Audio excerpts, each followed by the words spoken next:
Cinco, cuatro, tres, dos, uno. Hey, I can do that. So pretty cool. people's going to actually tweet us some questions. People may tweet. There is the chat. All right. 5, 4.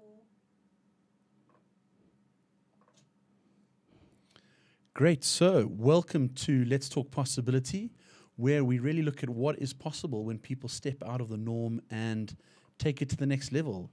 And in studio with me today is Mongezi. Hello, folks. My name's Jonathan, also a co-host, and we have been decked out in beautiful, bright colors. And we really have one person to thank for that, and that is our in-studio guest, Stacey Rozen. Welcome. Hi, guys. V guys, pink guys. V guys, pink guys. We've had our photos put on Facebook already, to perhaps our peril. And tonight's show is really all about what is possible with a ball of yarn. Yes. For those of you who are old school, you'll know what yarn is. For those of you who are not and who are newbies, yarn is wool, is Thread. Thank you. And Mongezi, have you ever played with yarn before? Yes, actually I did. There was a point in time when my sister was like used to crochet a whole lot of stuff, and every once in a while I'd be her model. And at some point I sort of got my hands dirty with yarn and some. Is that possible? Dirty with yarn? Is it possible? We won't go there. Yeah. So Stacey, you started Story Scarves. You are a creative, an art director, a creative person. What moved you from being a creative art director who worked at very large advertising agencies to, starting to basically knit and crochet and put story scarves together? Well, I think I had already started. I remember when I was about 9 years old, watching my aunt's mom busy crocheting a very old-fashioned granny square. Oh, that looks a lot like my flower. This is courtesy of Wow. Stacey, Yeah. by the way. Yeah, It's like I have a- one of those as well. And mine's the most awesome color. Pink. Appropriate. All the way. And so I started when I was really young, and I had crocheted millions of these squares and never really learned how to join them together to make a blanket. And I'm very much a creative person in all spheres. I've Yes. loved the expressive arts, from dance to visual arts to music to all different ways of creative writing, that kind of thing. So for me, once I chose a career in graphic design, I thought it would be really creative and great to be in. And it was for a while, until I felt that I needed to do something different that would engage the people that were around me. And I've always loved the possibility of yarn. I mean, if you start with just a ball of yarn, what can it actually turn into? Literally, it can turn into a scarf. It can turn in from a granny square to a knitted square that can be joined to make Just going to show a my awesome scarf. flower again. This was a crocheted granny square scarf that Yes. I made. And what really appealed to me was what lies beneath the making. This is all very great to literally turn a piece of wool into a wearable object. But what about what goes into the wearable object? What about the maker? What about the story that the maker has while making it? And that's really what brought me to the realm of expressive arts. Yes. And how it can be therapeutic in nature, or it can also help communication and dialogue. For those people that can't express themselves verbally, how do they express themselves? Like, how would a child tell you something? They could draw it. Well, how would a teenage girl tell you something? They could sew it. And that's really how it began, because I was volunteering in the townships, mostly in Alex and a few other places. And the teenage girls were always the ones from the child-headed households that would bring their younger siblings to our workshops. Yes. We would do drawing, we would do mosaic, we would do painting, we would do dance, we would do all different things. And I kept seeing the girls leaving their younger siblings and just hanging out on the street. And that bothered me, because as a woman, I felt that there wasn't any kind of safe space for these girls to go to. And so through people that I knew and friends that I have in Soweto, I landed up in Dobsonville at a feeding scheme. And there were a lot of children when I arrived there. They were having lunch. And I just started speaking with some of the teenage girls. And initially, they really tested and tried me and asked me, like, well, why do you want to come here? And why do you want to do this? And what are we going to actually do? So I said, well, I'll come next Saturday and just arrive. And 4 girls arrived at the first workshop. And slowly but surely, every time I came back, more and more of the girls wanted to come. But now, I mean, the other thing. So there's the whole how it started, right? The whole story behind how Story Scarves started, and with that, you wanted to share stories, people's stories, both in South Africa and other African countries, and connect these girls with. Right. With interesting stories about themselves who couldn't express themselves. I love that. Almost like a form of psychology in a way. Yeah, kind of is, I suppose. I'm not a therapist, but I think that every artist has the ability to use their art for communication, for dialogue, for expression. And in that, it's therapeutic in nature. Yes. So for me, I really wanted to show the girls that they do come from vulnerable situations, but there are girls in other parts of Africa that are the same as them, if not in worse situations. I also felt that there wasn't really a peer network for these girls. There were so many people coming into South Africa from different African countries, so they were definitely meeting other girls their age at school. Yes. But how did they learn to accept what the other was, and that they were just human? They came from another country, but they really were girls, young women with so many similarities. And that's really a peer-to-peer network. That's really what I try to do through the creative arts, using the medium of arts. And it could have been anything. It could have been that they became pen pals and started sending letters to each other. It just so happened that I was volunteering. I didn't have sponsorship at the time, and I'd been given pieces of fabric. Mm-hmm. So I thought, well, let's recycle them.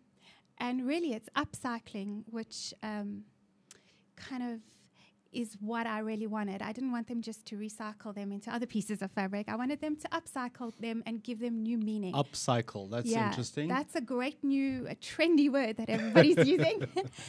It's when you take something that's a throwaway object. It doesn't have to be just a piece of fabric. It could be a tin.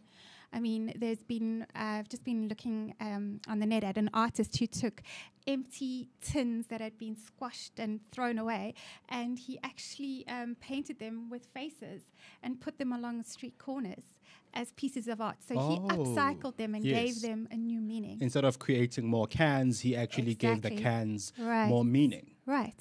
So instead of throwing away the excess pieces of fabric that had been given to me by, designers and fabric and manufacturers of clothing, I didn't have anything. So I threw one over my shoulder because it had fallen on the floor, and it became a scarf. So how would you get a guy like myself, a very cool guy like Jonathan, who's in a pink hat this evening and you to in get a blue knitting. flower. And me in a blue flower, blues for boys, and it brings out my eyes, I've heard. Is this just for ladies, for females? What have you found in the various areas that you've been doing the work so far? Has there been... The most incredible thing that I've discovered is that there are amazing men and boys out there that have joined our group. I was in Washington, D.C., and I had been invited to do a story scarf workshop there. And when I arrived, there were 3 grown men, and they decided to sew for their first time. And they actually made scarves for boys in South Africa. 2 went to 2 boys in Diepsloot, and 1 went to a boy in Soweto. So these are... Those are weapons of mass destruction. They are drumsticks. They are so not drumsticks. Chopsticks. No. Really large knitting needles. Yep. So for all our listeners, for clueless people like me. So for all our viewers out there, we go. who are not online and are listening to this, Jonathan had these knitting pins, these giant knitting pins that also look like Knitting chopsticks. needles. They almost look like small Oh, are they wickets from a called cricket knitting game. needles? Yeah. See, I'm And you learning. use this to knit with them. And you use that pink yarn Yeah, the to pink knit with one. them. It's the best And color. eventually, if you want, you can also use a crochet hook. And with this pink yarn and the crochet hook together, you get that pink blossom. Hang on, you brought up a nice point there when you were getting the guys or the males involved, where you said that there were people in Washington, they would create a scarf or an item and then write a letter to a corresponding person. How do you facilitate that, and what other countries are involved? Well, sure, there's been so many girls that have made scarves from within South Africa, not just in Soweto, because it's now become a global goodwill movement. Great. So there were women and girls all over the world making scarves. And initially, it was really hard to get them to be connected from the maker of the scarf to the receiver of the scarf. Yes. And initially, how the story first started was there was an American documentary group that heard that I was going into Soweto and doing creative things. And they asked me if I wanted to be interviewed for a documentary called Noble Exchange, which was going through Africa and was more about what Africa could teach the West. And I said, well, I'd prefer to make a story than be interviewed. And that's exactly what happened, because it was at the time of the xenophobic riots. Yes. And I really wanted to show in some way that there was a way of teaching the youth, and especially girls, because there's studies being done. There's the Girl Up study that Nike actually did that shows that if you uplift a girl when they're 12 years old, the potential of them uplifting their community is huge. So the girls that I'm working with are from 12 up, and at that time there were only 10 girls in the group. So with this excess material, we made scarves, gave them to the producer of the television documentary, and asked her to please take them and gift them as gifts to other girls in other African countries. And we expected nothing in return except photos and the opportunity to learn about the other girls. So Stacey, for me, this idea moved from one idea where you were at a feeding scheme and you met up with people, and it has now become a global movement. Wow, right? And I've got a couple of questions, and I'm sure our listeners out there also have a few questions about. To us, to me, I talk a lot. I do a lot of writing online. I do a lot of stuff online, and the web has become the one place we use to meet people, especially social media. And you started a movement with people who are not that au fait with social media, Right. and you built this up to a movement. So before Really? it gets to a movement, so the question is, before it gets to a movement, how did it move from that one Yeah. conversation you had at the feeding scheme to where it's become a global movement? Social media. That's the answer. What happened was the producer arrived back in America. She sent the photos to us. I showed it to the girls, and they said, let's make more. Let's reach more girls. Because we had reached Burundi, Kenya, and Uganda. It was really the Burundi girls that were the inspiration to reach more girls. Now, these girls had never touched a computer. They didn't really know what Twitter was. They knew what Facebook was. Every teen knows what Facebook is. So I really became their medium. I became the one that created a Twitter page, and it really was just a dare. I wanted to see how far the story could go. I created a Twitter page and I created a Facebook page long before we even created the website. Yes. Long before we even started to blog. And the actual dialogue that started, because the minute I started to tweet, Twitter was the one that made it global. I got amazing people following me who were also involved in girl upliftment, in uplifting women and girls throughout Africa. And that's how the dialogue started. And from there, it just spread. And it really spread through social media. And once, like if Mongezi had sent me a scarf and I was the And I recipient, would so send you a scarf. and I would expect it to be pink. With love written on Thank it. you, thank you. And I was the recipient. What was, have you seen the reaction? And then what from there? What is the process from there? I mean, expecting nothing in return, I think that is, it's not a common trait nowadays. Yes. Well, I think That's it's for sure. a really important lesson, especially for the girls in Soweto to learn, because a lot of the time aid is given to people without really teaching them about trade. And they expect to get things in return. Here, girls were making something with their own hands. It was handmade, which they were putting their own love into, and they were giving it away. And they weren't going to get them back. And that is a huge lesson in itself. And I think that really taught them a lot.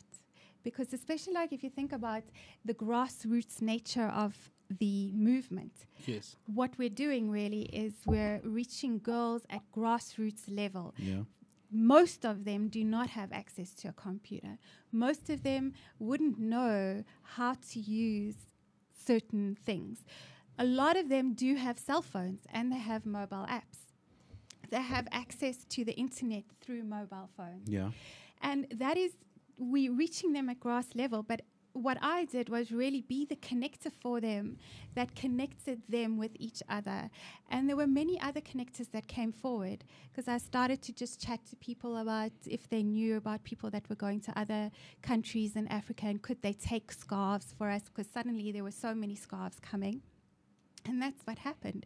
And eventually what's happened now is I don't even have to look for connectors because I'm getting girls, teenage girls that are actually traveling, that are asking, do you have any scarves for us? Can we take them? Can we make a story? Can we tell you about the receivers? Yeah. And that connector becomes the voice of who made the scarf and who received it. And they exchange the dialogue between them. Am I making myself? Yes, Yeah. yes. For example, now an amazing South African girl got the opportunity to go to a conference in Uganda and Kenya. And via somebody else that knows me, she wanted to do some social responsibility thing. And she emailed me and said, do you have any scarves? She took 10 scarves that were made by girls in Soweto, another group of girls. And she gave them to a whole group of girls from all over the world, India, Canada, America, Europe, that met her in Kenya for this conference. And she came back and she blogged herself. Now, I was also contacted by another girl who's Ethiopian, and she's been studying and doing her A-levels here in South Africa. She found out about Story Scarves, and she's going home to Addis Ababa, and she actually contacted me herself and said, do you have any scarves for me to take to Addis Ababa? So when she gives the scarves, she's actually going to be writing her own blog post for our site. So we're getting guest blog posts now that are actually the young girls that are doing it themselves. You guys, I mean, it was Nelson Mandela Day yesterday. And this weekend, Isn't it coming up this Wednesday? Actually, we did it on Saturday. This being the weekend closest to it. I'm with you. A lot of people did a lot of stuff over the weekend. And in the Saturday cold, and I'm Sunday. impressed. That was really freezing. Yeah, weather. we They braved the cold. In fact, I was out there drilling away at these other bookshelves that we were building. What were you guys doing? I know you guys did something for Nelson Mandela Day. Yeah, I'd really like to show you one of this. Oh. We don't make just scarves now. We make scarf banners. Can you see that? Let's describe what we've got here. So let's hold it still for a bit on it. It says Tata Madiba. Beautiful. Colors. It's got butterflies. It's got hearts. It's got flowers. And it's got my favorite color. It's hand sewn. And it would totally bring out my eyes. Yes, it certainly would. So what we did on I don't think Saturday so. was there's an incredible group of people called Help Portrait. Yes. And they are voluntary photographers, professional photographers and amateur photographers that use their time and their cameras to take photos of people that are maybe underprivileged or wouldn't have the opportunity to get a photograph, a portrait shot of themselves. Yes. So we were so fortunate to have Mark, who's an amazing photographer and who knows us. He connected us to help portrait initially. And they came on Saturday and they took professional photographs of all the girls. And the idea was to have a message to say happy birthday to Madiba because he's turning 94. Yes. And the website that they have created is 94 to Gram, which is photographs that have been taken by voluntary photographers doing their Mandela Day 67 minutes and sometimes a lot more because Mark stayed with us nearly the whole day. 94 to grams at .co.za. I think it is, yes. Okay. Okay, and it's with Help Portraits. And it's Ubuntu Help Portrait, which is a South African group. So it's going to be extremely exciting on Wednesday morning at the crack of dawn when the website goes live with photographs of South Africans from all walks of life, all over South Africa, who have got portraits of themselves taken and put on the website.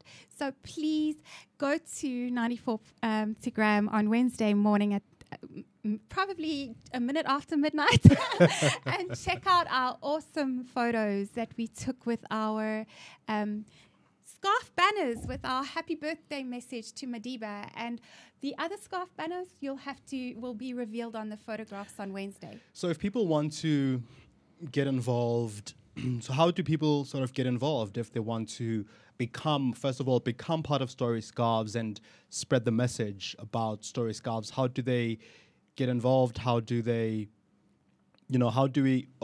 levels of involvement do you guys need or envisage? Wow, there are so many ways to get involved. First of all, the way we started was through makers, receivers, and connectors. With those three, you can either decide to make a scarf, and that scarf can be sewn, it can be yarn through knitting or crochet, whichever way you would like to make a scarf. But put a metaphor or a symbol within it that is a message of hope, of love, of some kind of message that you would like to send to a girl in Africa. We've reached so many countries so far. We've reached Ghana and just received thank you notes from the girls that received in Ghana. So they've actually repaid or reciprocated as well. They have, but Brilliant. not everybody does. But there are so many countries we still need to reach, so we're really keen to get more scarves made, and you can either do it individually or in a group. You can get them to us, or you can actually facilitate the process yourself by getting a connector to give the scarves to another group of girls and connect you that way. If you know somebody going to an African country, or if you just want to send the scarves from Josie to Kailicha in Cape Town, that's cool with us too. So it's both local and cross-border, which is fantastic. So, great way to connect. Yes, it is. Really beautiful. It's very special because it's handmade. The other way to get involved with Story Scarves is that sometimes the way you start a story and the way it evolves, the chapters that emerge, aren't always what you expect. And sometimes it's surprising how the meandering journey happens. And that's what's happened with Story Scarves. We've evolved. Last year, we were so honored to meet Eve Ensler from the Vagina Monologues, who was launching a book for teen girls called I Am an Emotional Creature. Yes. And how did you, and as our last question, and we can, because we've been talking about this for so long, how did you meet up with... it was very interesting. How did you meet up with the author? The author came to South Africa. She lives in New York, and she came to South Africa to actually launch the book and do a play, which was at the Market Theatre Laboratory. And we got connected with her purely through one tweet. I had written a blog post that really spoke about the girls in Soweto being emotional creatures. I tweeted it when I heard that Eve was coming to South Africa. All I did was I tweeted, "Welcome Eve Ensler to South Africa," and a link to the blog post. And fortunately, I was contacted somehow by V-Day, and that was the start of an amazing adventure. The girls were all invited to a huge workshop with a whole lot of other girls, and Eve gave that workshop. And then Eve I was really fortunate. She liked what I was doing because I was doing it all voluntary still, and she said to me, "I'll give you a grant and make it grow." And that's what's happened. And so from there, we didn't even have a bank account. So what started off as a voluntary and then grew into a goodwill movement became a social entrepreneurship venture where I had to go and open a bank account. I had to form a non-profit company. I had to get legal advice on how to do that because I never in my wildest dreams thought that I would become a director of a non-profit company through scarves. And this is an ad exec from a few years ago turned social entrepreneur. And probably my brothers would say a little ballerina turned a social entrepreneur. Who's been wielding these vicious sticks. I mean, so if knitting you're needles. talking about, if you're really talking about possibility, and possibility really is about change. I never would have predicted where my life would have landed up. Yes. I never would have predicted that I would be going into the heart of Soweto, and could honestly say that I don't only just have about 40 girls in Soweto that I can honestly say are my little sisters. I have met girls and women worldwide just through a story, just through a scarf, just through the power of a ball of yarn. And some knitting needles. And a crochet hook. And some So it all sewing started cotton. with this one. Yeah, and How it long is then a piece of from yarn? there it's become this, which the girls made as a yarn bomb banner. And this is a square knitted squares that have It goes been across two sides, two cameras. crocheted together and made into a meaningful thing because it says strike. And that is what I would really like to finish off by saying. Our call to action is please join 1 Billion Rising with V-Day. 1 Billion Rising is our yarn bomb rising as well. We really, really would like as many girls, women, and the men that love them, and the boys that love them too, to rise up on the 14th of February 2013 and say stop, no more to violence and any kind of emotional abuse towards girls and women.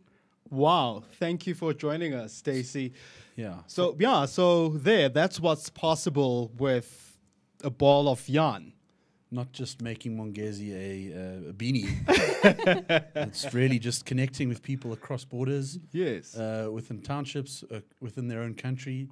True. Common problems, realizing that starting a global movement from a single conversation. Boom, right like that. So to get a hold of Story Scarves and Stacey, go to storyscarves.org or contact them on Twitter they are at Story Scarves. They're also on Facebook as well. They're also on Facebook as well, but you'll be able to get all of that on their website, storyscarves.org, or at Story Scarves on Twitter. And contact us. Find us on Facebook. We are facebook.com/Let's Talk Possibility. Facebook.com/Let's Talk Possibility. We'll catch up with you again next week. Yeah, Thank you. Thanks, Thanks very much for joining us.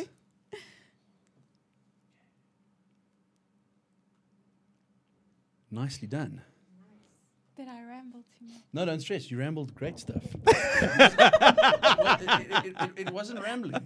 It wasn't rambling at one point at I all. thought, Stacey, stop it. You're rambling. I liked it when you held up the scarves. Oh, is it? Yeah, it must have looked really good on the camera. Yeah, it did. Cool. So Thanks, guys. That really wasn't as Bad as you thought. scary as I thought. So I was like, who is this Jono guy? But you know what we could look at doing, on a serious note, is like having a follow-up. I'll chat with Talana when she's back after your February 14 day. Yeah, that would be great. But I just on a personal note, I want more information on that. we decided On the short I just want to check something sort of like for the intro Did quickly. it come across okay though? Like the concept of using social media and all of that? Yeah, it did. Yeah. It did. It did. And more than that, it made social. Yeah. Are we still streaming? Oh, Yes, we are. Well, she didn't say thought we'd anything stopped. wrong. Please don't swear. Oh, wonderful Never. public out there. well, I did say the V word though, That's fine. so you can bleep me out there. Bleep you out. No, probably not. I mean, it's no not one's going to be too upset with that vagina word. as a bad word. No, it's so not a bad word. Correct. It needs to be said. What would you like to speak about? I would really love to speak more about the yarn bombing. I'd like to talk about the yarn bombing for that 3 to 5 minute segment. But are we going to do the intro first? Though? Yeah, we are. Just think a bit about how you want to sort of position that. We don't want it to be. We don't want it to have. We don't have to. We don't want it to be the same or have sort of the same points as the main show.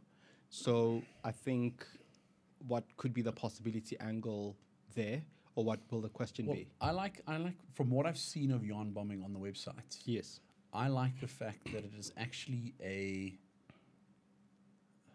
it is a very clean form of art, graffiti. Yes. You do not deface any particular item.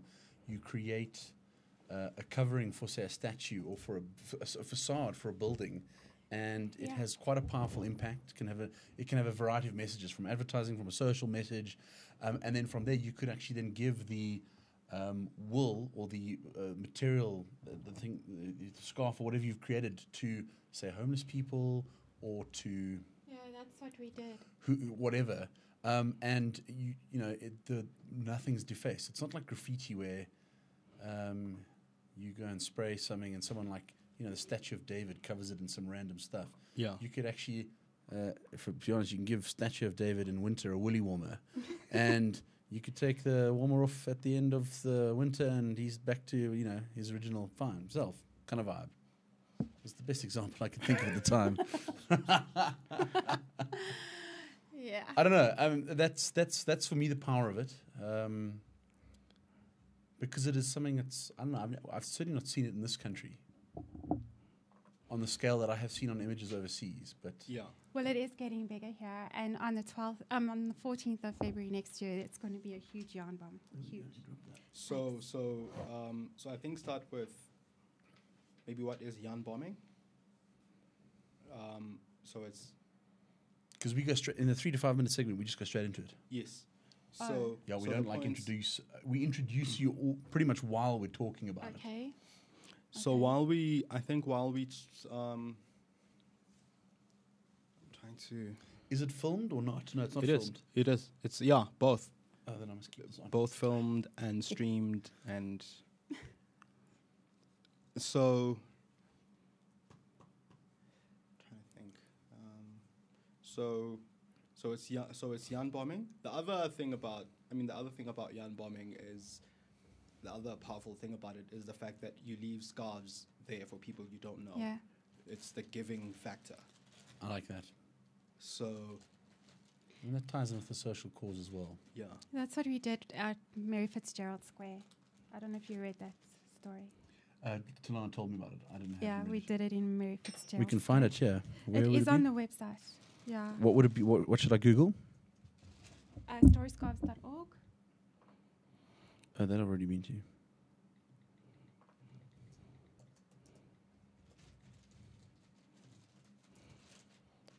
And I tweeted about your 94 to gram. Oh, great. Thanks. Yeah, I found the They'll like story. that. They do such good work.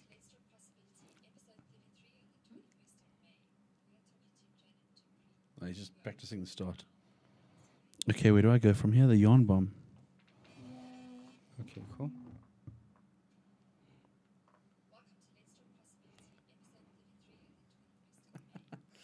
Mongezi getting a few tips.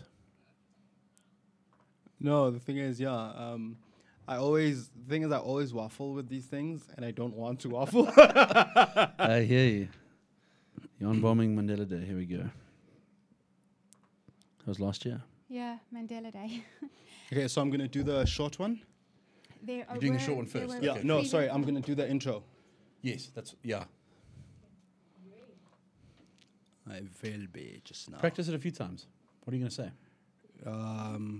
I need to remember. I'm going to say what episode it is. Okay. And that love one is definitely a yarn bomb one, hey? Oh, was it? Mm.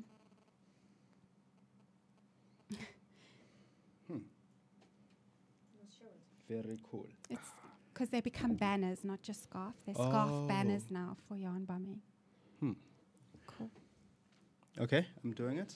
Yeah. 5, 4. Welcome to Let's Talk Possibility. This is episode 40 on the 16th of July. With us in studio this evening, we have Stacey. How do I pronounce your surname? Rozen. Rozen. Okay, I'm ready. With Could a have checked Z. that before we started. You're doing so well. And in the studio with us is Stacey. Damn it. Who's looking at me right now? Yeah, I'm ready. 5, 4. Welcome to Let's Talk Possibility. My name is Mongezi Mtati. With us in studio to... I didn't mention the episode number. This is so much We'll be doing this a few times tonight. This is the last time. Okay. 5, 4. Welcome to Let's Talk Possibility. This is episode 40 on the 16th of July. My name is Mongezi Mtati, your host. With us in studio this evening is Stacey Rozen, who tells us what is possible with a ball of yarn. What is possible with a ball of yarn? Yarn bombing. You don't have to say anything for this part. But you will be able to cut that off there. Oh, sure, but Don't stress. Oh, we live again. No, we're not live. No, we're just recording. We're streaming though. we're But streaming. Oh No, my goodness. Are people watching us? yeah. They've just seen your monumental... No, jokes. Not at all. Yeah, I thought you were still practicing. Will you Do you want me please to tell do it us when you again? stop practicing? No? For the last time. Yeah, that's Okay, it. cool. Yeah. So you and I just keep quiet on this until they're done. Okay, ready? Okay, hang on. It's the Teki and Pabala show. I mean, Amangezi show. But Okay. that was actually pretty funny. 5, 4.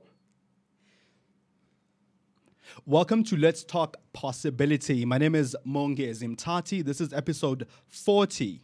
With us in studio is Stacey Rozen, who tells us what is possible with a ball of yarn.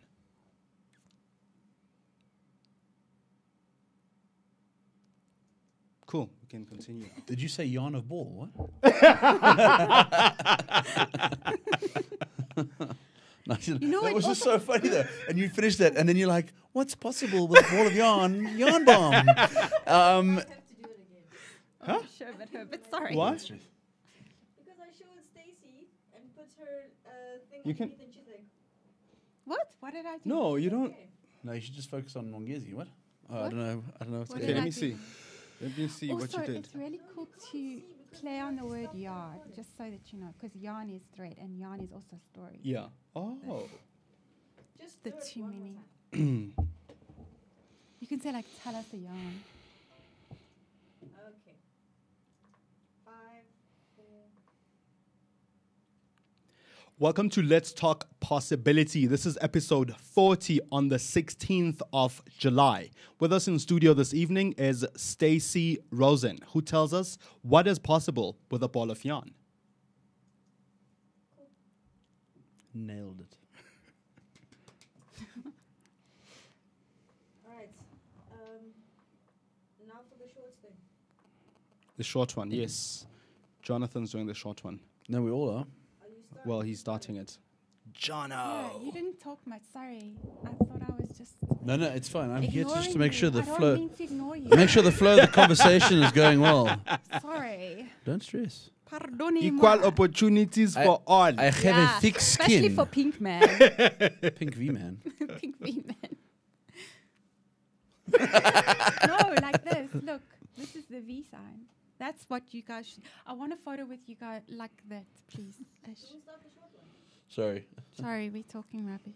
All right. Let me know when you're ready. I am ready. Are you ready? No, I'm not, but thanks for asking. Let me just get ready. Should I pick up that one? Because that one, has it been shown yet or not? Yeah, Alright. it's on fine. my side. Are we still streaming? No. All right, cool. It hasn't been shown. I wasn't showing you when you were showing it. But you're not gonna have time to show it. This It's is a short one. yeah, it's very short. Is that part of yarn bombing? Yeah. Let's keep it. Excuse me, keep it handy in case we do have it. Okay. Mongaze again. It's his favorite color. Okay, let me know when you want me to start. 5, 4. So, a phenomenon that is taking place across the globe now is yarn bombing. And in studio, we have Stacey Rozen, who's a bit of a yarn bombing expert. And I want to know more about what yarn bombing is.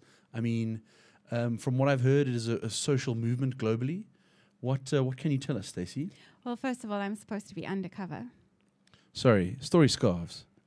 No, as a yarn bomber, I'm supposed to. Oh, is it like a flash mob kind of vibe? Yeah, a little like that, a little bit of stealthy Nancy Drew kind of stuff, you know. Okay. Really, yarn bombing is the rebirth of handmade, the rebirth of knitting, of crochet, of craft.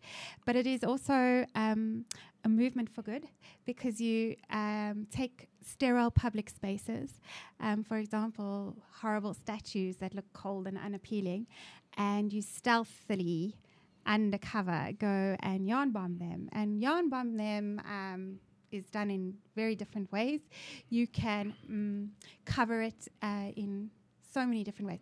There's been octopuses made that have the long testicles.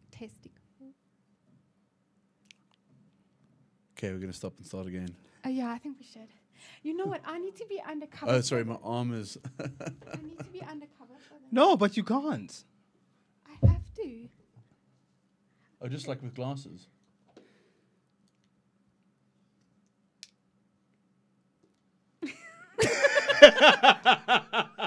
That's awesome.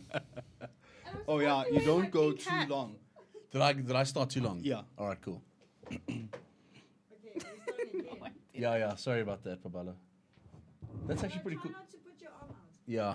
Nah, you've reprimanded me several times, and my ADHD in me is, fortunately, my nemesis. Stacey, Yeah. Is my hair okay? Your hair's awesome. they can see Not. it online, but Oh, sure, but really. That's what your friends in Washington having a good laugh as you try and hide. Yeah, hide my. Okay. All right, let me know when we can get this going. okay. 5, 4. So yarn bombing is what is perceived now as a worldwide phenomenon, and in studio we have an undercover yarn bomber who wants to be anonymous, also known as Stacey Rozen. And we want to know more about yarn bombing itself. How has it come about? Tell us more about it. I mean, I just know there's a social movement at the stage. Right, it is social movement for good. It's about the rebirth of handmade, of craft, of the old-fashioned knitting and crocheting that your granny used to do. It's the new thing to do. It's very in to sit and knit and crochet. So what you do is you take cold public spaces, very sterile statues that are looking a bit cold, and you go and you yarn bomb them in all different ways. You can make knitted blankets that go around it, and you can sew it to make it look like a dress. There's been leg warmers that have been put on the Jan van Riebeeck statue in Cape Town. There have been scarves. Story scarves, actually, that have been yarn bombed in Mary Fitzgerald Square in Newtown. I'm actually looking at that online for what you did with Mandela Day last year. And we nearly got arrested for that as well. So it is like a flash mob, something that's not strictly legal, but actually just really uplifts, as you said, public spaces, makes it just look that much more pretty, much more brighter. Yeah, it's definitely being rebellious. It's about doing things that haven't been given permission to be done. So it's public art in the public space, but without permission. So it's done in a good way. You don't deface the property. Yeah, at that's what I was all. going to ask about Yeah. defacing property there.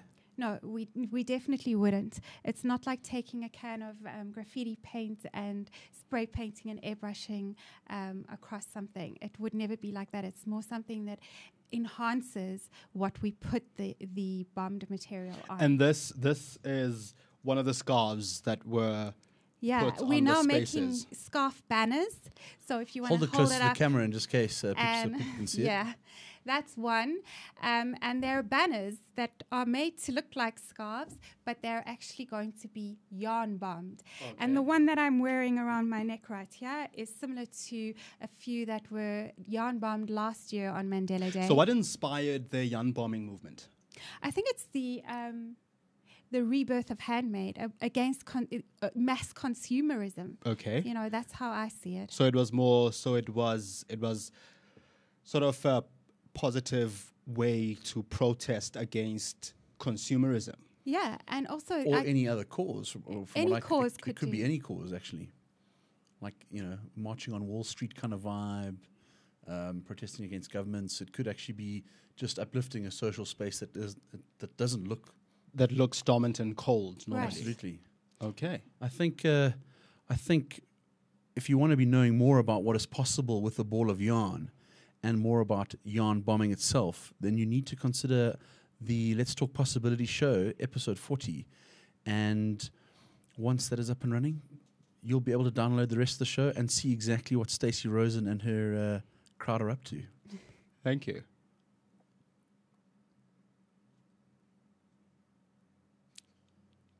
Cool. You're done.